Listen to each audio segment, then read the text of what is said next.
Assalamualaikum warahmatullahi wabarakatuh. Kembali lagi bersama saya di mata pelajaran ilmu pengetahuan sosial. Buat Ananda sekalian, sebelum kita mulai pembelajaran jarak jauh ini, kita mulai dengan membaca basmalah. Bismillahirrahmanirrahim. Baik, kita lanjutkan pembelajaran kita. Hari ini adalah interaksi antara negara-negara ASEAN. Bagaimana interaksi negara-negara ASEAN ya, baik dalam hubungan kerjasama di negara-negara ASEAN yang meliputi segala hal, eh, baik bidang ekonomi, sosial, politik, budaya, keamanan. Nah, pada dasarnya prinsip-prinsip ini adalah tertuang dalam perjanjian dan persahabatan dan kerjasama di Asia Tenggara. Treaty of Amity and Cooperation in South Asia atau di negara ASEAN yang ditandatangani di Bali ya. Di Bali pada tanggal 24 Februari tahun 1976. Nah, bagaimana interaksi ini diawali oleh kerjasama. Yang pertama, kerjasama yang menjalin hubungan antara dua negara atau lebih, yang mencapai suatu kesepakatan organisasi internasional dibentuk guna mengatasi dan meminimalisasi masalah yang dapat menimbulkan dari interaksi antar negara dalam berbagai bidang. Seperti di dalam negara ASEAN ini adalah merupakan suatu organisasi internasional yang bersifat kawasan atau region. Nah, dari interaksi tersebut adanya faktor pendorong dulu, adanya faktor pendorong dalam kerjasama. Yang pertama, faktor pendorongnya adalah persamaan dan perbedaan sumber daya alam. Dalam setiap negara ASEAN ini memiliki persamaan dan perbedaan dalam sumber daya alam ya. Sehingga menimbulkan interaksi dan saling membutuhkan antara dua negara atau lebih untuk mempercepat terjalinnya kerjasama antar sebuah negara tersebut, mengisi kekosongan yang ada pada setiap negara. Misalnya beberapa tahun ke belakang ini ya, Indonesia mengimpor beras misalkan dari Thailand karena merupakan penghasil beras utama di ASEAN ya, di ASEAN. Thailand juga mengimpor komoditas lainnya seperti kayu dari Indonesia sebagai negara produsen terbesar ya. Dari mulai itu persamaan sumber daya alam. Kalau tadi ada perbedaan, sekarang sumber daya alam. Misalkan persamaannya di mana?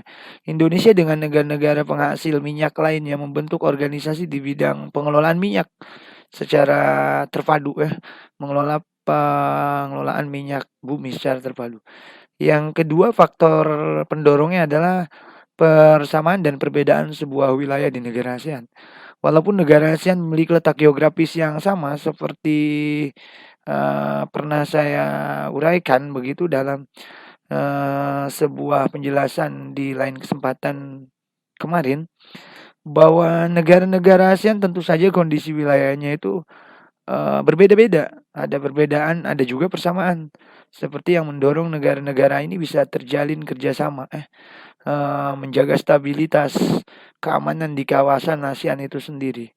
Karena memiliki wilayah perbedaan dan persamaan. Seperti kemarin saya sudah jabarkan di beberapa pekan yang lalu. Yang ketiga, selanjutnya perbedaan dalam perkembangan teknologi. Kerjasama dalam perkembangan teknologi ini harus terus dilanjutkan dan ditingkatkan ya. Negara-negara yang sudah maju teknologinya dengan negara-negara yang masih terbelakang atau berkembang, antara negara-negara yang sama dengan tingkat teknologinya. Baik penyerapan teknologi juga harus dilakukan dengan berbagai macam tahapan-tahapan dan kemampuan negara-negara tersebut. Karena apa? Tahapan-tahapan ini tentunya berbeda-beda pada setiap negara, tergantung pada sumber daya alamnya juga kepada sumber daya manusia yang dimiliki oleh negara-negara tersebut. Negara-negara yang memiliki teknologi yang sederhana dapat memenuhi kebutuhan teknologi yang tinggi dengan mendatangkan peralatan-peralatan teknologi dari luar negeri. Seperti kerjasama teknologi dapat dilakukan dengan transfer TOT, transfer teknologi TOT ya, training of trainer terhadap eh, terhadap peralatan dan teknologi yang dibeli oleh suatu negara. Misalkan Indonesia memiliki atau Indonesia malah membeli kapal selam gitu. Kapal selam dari Korea Selatan, nah, dengan perjanjian negara tersebut mengajarkan atau mentransfer teknologi. Jadi ada TOT-nya juga, training of trainer begitu. Nanti Indonesia sendiri bisa memanfaatkan teknologi kapal selam itu sendiri dari para trainer-trainer yang datang dari Korea Selatan. Yang keempat itu adalah perbedaan dan persamaan budaya. Tentunya karena negara ASEAN juga banyak negara dan banyak suku dan bangsa begitu, sehingga budaya merupakan salah satu ciri khas dari sebuah negara. Corak hidup sehari-hari, penduduk yang memiliki identiti ya. Jadi merupakan suatu negara identik dengan negara corak budayanya masing-masing. Budaya ini merupakan hal yang unik, dapat menjadi potensi yang berharga untuk mendorong kerjasama dalam bidang budaya seperti kunjungan wisatawan. Budaya juga dapat objek wisata yang menarik bagi negara-negara asing. Perbedaan budaya antar negara itu akan menjalin kerjasama dalam bidang budaya. Indonesia dan Malaysia juga Brunei memiliki kesamaan budaya, yaitu budaya Melayu. Persamaan ini juga mendorong adanya kerjasama dalam rangka melestarikan budaya-budaya yang sudah ada seperti budaya Melayu antara Indonesia, Malaysia, Singapura, dan Brunei Darussalam. Adapun tadi faktor pendorongnya, juga ada faktor penghambatnya. Faktor penghambatnya sendiri adalah di negara ASEAN, pertama adanya perbedaan ideologi. Karena di setiap negara tentunya, di masing-masing negara memiliki ideologi tersendiri begitu. Di negara ASEAN, masing-masing negara ini memiliki ideologi sehingga, menyebabkan terjadinya konflik ya, yang pada akhirnya bisa menghambat untuk menyatukan visi dan misi negara-negara ASEAN.